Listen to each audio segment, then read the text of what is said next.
მე-20 საუკუნის პირველ წლებში რუსეთის იმპერიას რევოლუციური ტალღა უდევს. აღნიშნულის კვალდაკვალ 1905 წელს გლეხთა რევოლუციური მოძრაობისგან გურიის რესპუბლიკა ყალიბდება, რომელზეც მეფის რუსეთი კონტროლს კარგავს. მას სოციალ-დემოკრატებისგან დაკომპლექტებული კომიტეტი მართავს, რომელშიც კაცებთან ერთად არაერთი ქალი გვხვდება. კომიტეტი დამოუკიდებლად ქმნის სამხედრო ფორმირებებსა და სხვადასხვა საჯარო დაწესებულებას, სკოლებსა თუ სტამბებს.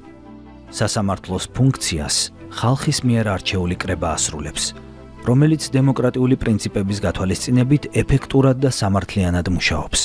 რესპუბლიკაში გადამწყვეტი მნიშვნელობისაა წოდებრივი თანასწორობა. ხმარებიდან ქრება სიტყვა გლეხი და მკვიდრდება სიტყვა მოქალაქე. გურიის რესპუბლიკა 1906 წელს რევოლუციის დამარცხებამდე აგრძელებს არსებობას.